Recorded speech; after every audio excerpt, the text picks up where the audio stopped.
Coach, kind of a different scenario from last year. You had a bunch of transfer arms coming in, now it's a bunch of really young arms. How has that been different preparing them for the season? These guys are eager to get out there. It's been a fun group to work with.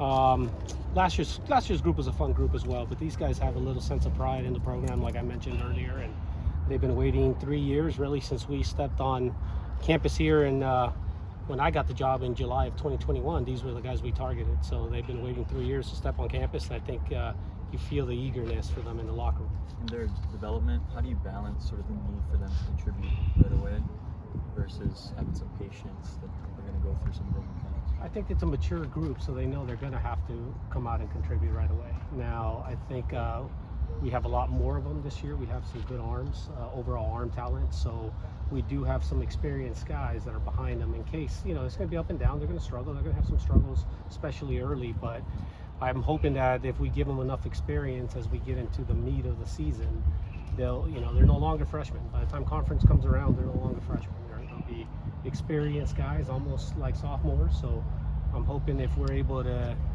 go through the ups and downs of them early on, that they'll be ready to go by then. Coach Bloomquist was talking about how Markl was someone that he had his keen eye on, that he's been improving, possibly an opening weekend guy. What did you see from him?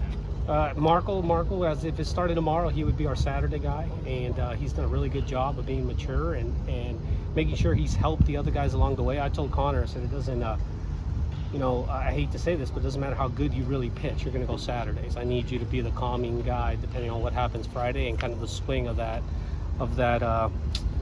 3-game series. We win Friday. I think Connor has a really good chance to match it up against any Saturday guy out there in the country and get us the win. And if we happen to stumble on Friday night, he's the guy I want with the ball in hand to make sure we even that series up. Connor's kind of solidified that Saturday role. Coach talked about Thomas Burns being really impressive as well, so that leaves the Sunday spot. Who do you foresee kind of sliding in there? Well, Tommy still has to win the Friday guy. He's definitely the leading candidate. He's going to roll out today, Friday night. He's got unbelievable stuff, unbelievable makeup, hockey kid, tough kid, very coachable. So if we want him to win it, hopefully he does, but we got some options along the way. Sunday's wide open. We got a bunch of experienced guys. We got some young guys that have done a really good job. Another kid, Adam Behrens, has come in kind of out of nowhere, throwing a lot of strikes. Doesn't really get rattled. So we have about 4 or 5 options on Sunday that we're looking at, half being young, half being experienced. Is Tyler Meyer one of those options when he's healthy? Yeah, Tyler, man, I'm so happy for that kid. He's we've been through ups and downs with him coming back from the labrum, and he was the last 2 weeks. He's getting me optimistic. I don't want to knock on wood if there's wood out here, but he's looking closer to the old Tyler Meyer. And like I told Tyler, I said, hey, listen, I don't need you to be ready by opening weekend. Your time's going to come. I'm very confident that you're going to pitch and help us along the way, but don't rush this thing. Let's be patient, because the last 2 weeks he's looked really close to Tyler Meyer as we know 2 years ago.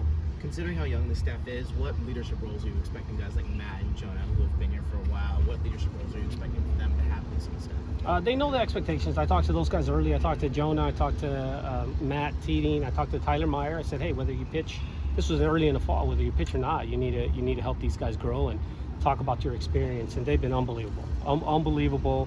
They've been selfless. They've they know. We got Teeding going behind Carlone, I think, today, and we got Giblin going behind Burns, and they know why they're there. They know, hey, you're gonna have to get ready early if it's not going well. You're gonna have to be patient if it is going well, hopefully. So they know why they're there. Their leadership has been, I think, the key to our pitching staff having success in the fall and hopefully carrying over into the spring. Coach, you mentioned 2 of the freshmen that you kind of envision in a weekend roles, but are there any others, first-year players, that really caught your eye?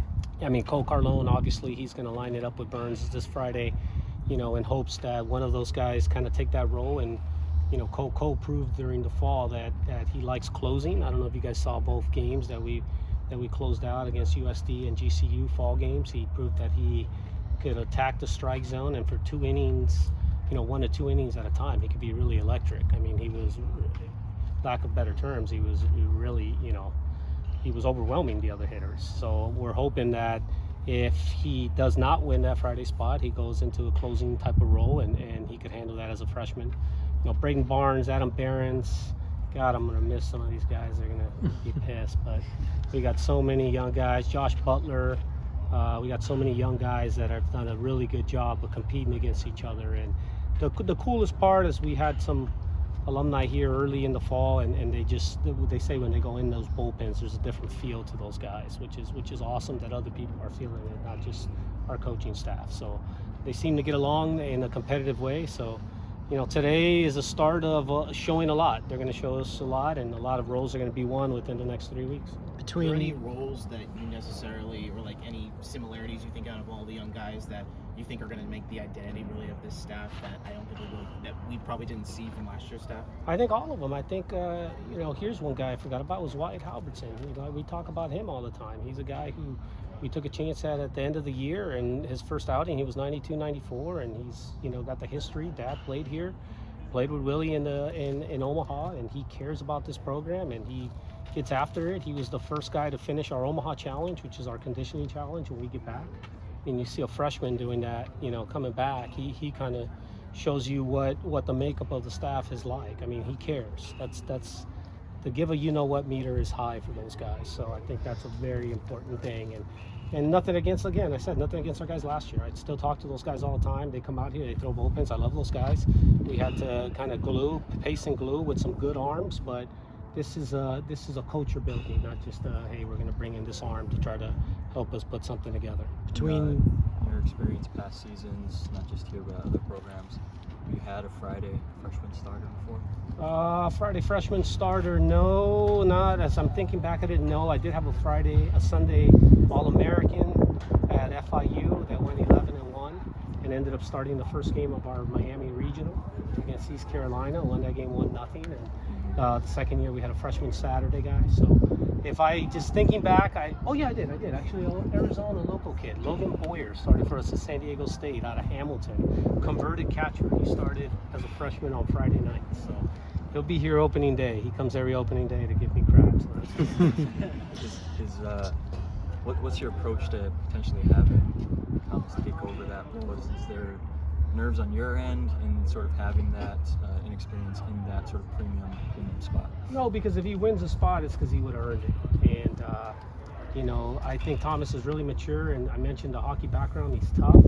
So I think if he ends up winning that role in the next 3 weeks here before opening day, which he's in position A to do so, I think it's because he would have earned it. And it's simple. The guy's got a lot of good stuff.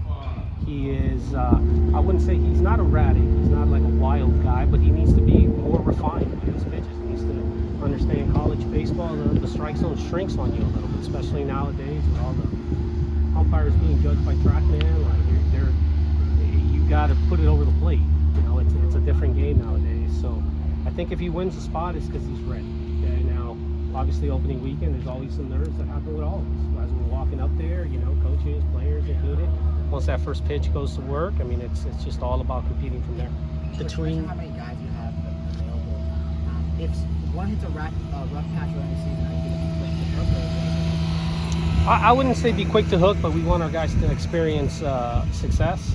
So we have the luxury of not leaving guys out there when things aren't going well because we don't have anybody that's capable behind, okay, or close to being it. So I don't want to say that we're going to have a quick hook on the guys, but we definitely have other options. We have left-handed options, right-handed options. I mean, in the past, you know, last year when we started Dunn and Manning, we had one lefty out of the bullpen. I mean, we got 7 or 8 this year, so we have a little bit more of an option to go to guys.